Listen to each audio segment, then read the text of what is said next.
Bienvenue dans un point repère conceptuel. Ceux qui nous intéressent ici sont objectifs, subjectifs et intersubjectifs. Dans une première partie, nous définirons les termes. Ensuite, nous penserons deux sujets scolaires ou analyses. Et enfin, nous verrons des exemples d'application de ces repères. Première partie, définition. Est objectif ce qui existe indépendamment de la pensée ou des vécus des individus. Cela peut être un fait établi. Par exemple, il y a des bulles dans la limonade. Au contraire, ce qui est subjectif est ce qui est le produit de considération d'un esprit sur quelque chose. Cela peut être un vécu. Par exemple, je peux penser que ma limonade est éventée. Cela dépend du sujet, c'est-à-dire de la personne éthique, non en tant que simple concept. Il y a des manières d'être et de se comporter. Ainsi, ce qui est intersubjectif est une considération ou un échange entre plusieurs sujets, entre plusieurs individus. Par exemple, le fait que nous convenions qu'il n'y ait pas assez de bulles dans cette limonade. Ce n'est pas un fait issu et propre à la limonade. Il n'y a point de calcul immanent de l'objet limonade. Deuxième partie. Exemple de sujet scolaire. Premier exemple. À quoi juger l'action d'un gouvernement? Les repères conceptuels n'apparaissent pas immédiatement. À quoi donne à penser un objet, un élément qui existerait et sur lequel l'individu peut appuyer un calcul, un fait, ou, et c'est le piège, une considération. Il ne faut pas nier la difficulté du jugement présent dans le sujet. Il y a le problème de ce qu'est un critère. Le critère est un objet, un fait, etc. Autrement dit, un principe qui permet un discernement selon certaines propriétés. Il s'agit d'un signe, soumis ou non à interprétation. Dans le cadre de notre sujet, il s'agit de juger une action, donc un fait. Mais le raisonnement ne peut être mené que si nous établissons l'objectif de cette action dont il est question. Si le but d'une baisse des impôts est d'augmenter le pouvoir d'achat, le critère est objectif, puisqu'il s'agit de calculer les gains, les coûts, les bénéfices, les dépenses, etc.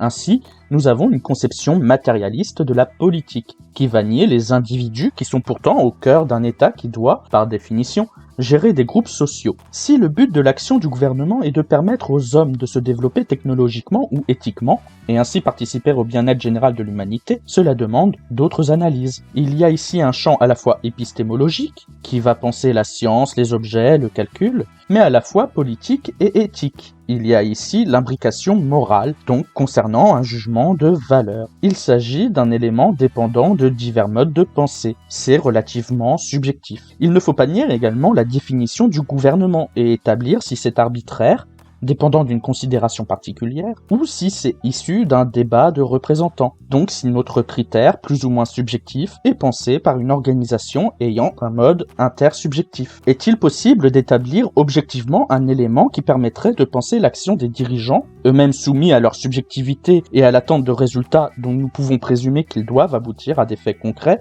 indépendants des individus? Par exemple, un indicateur de développement humain, ou IDH. Deuxième exemple, ce que je pense est-il nécessairement vrai? Sans développer longuement, ici la présence des repères conceptuels qui nous intéressent prend la forme évidente, au premier abord, de l'opposition du « je pense », élément subjectif, au « vrai », l'élément objectif par définition. Le but de ce sujet est de discuter cette évidence, de prendre un certain recul. Il peut y avoir l'idée ou la considération du solipsisme avec Descartes. Je pense donc je suis, qualifié de première certitude et comme nécessairement vrai à chaque fois que je le pense. Ceci dans les méditations métaphysiques, la deuxième méditation. C'est subjectif, et pourtant, est-ce un fait véritable et objectif? C'est à discuter ou à argumenter. Troisième partie, application. Premier exemple, l'emprise. Il s'agit d'un tweet de Hélène Brock, psychologue intervenant à la faculté de médecine de Nice, daté du 23 juin 2021. Il est question de la définition de l'emprise dans le cadre des dérives sectaires. Il s'agit d'un phénomène qui alerte les autorités et qui fait l'objet de surveillance. Ainsi, l'emprise serait un mécanisme intrapsychique et intersubjectif.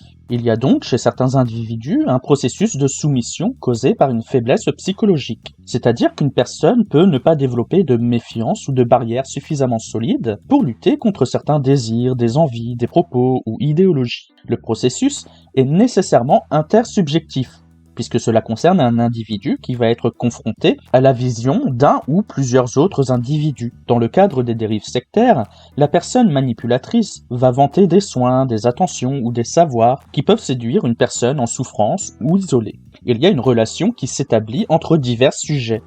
Il y a emprise lorsque l'une des subjectivités prend l'ascendant sur une autre subjectivité. Deuxième exemple, la non-objectivité objective.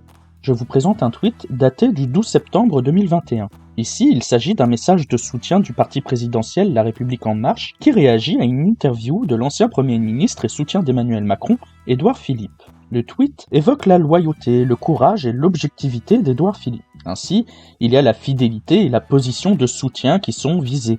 En effet, malgré les défauts de la politique menée par le président et le gouvernement, Édouard Philippe serait avisé de reconnaître certaines qualités, donc des effets positifs en cohérence avec les objectifs du quinquennat. En cela, le terme objectif serait justifié. Sauf qu'il faut admettre un défaut de raisonnement, ou alors une ironie pour les opposants politiques. La situation convient au soutien du gouvernement, qui eux ne sont pas objectifs, puisqu'ils déterminent des choix politiques, arbitraires, par définition, donc issus de la réflexion d'un groupe d'individus. L'enfermement de ce type de raisonnement, que ce soit dans l'intersubjectivité des soutiens ou des opposants, mènerait à nier ce qui est réellement objectif. Nous rejoignons les problèmes du sujet concernant le critère du jugement de l'action politique. Merci d'avoir été à l'écoute et à bientôt.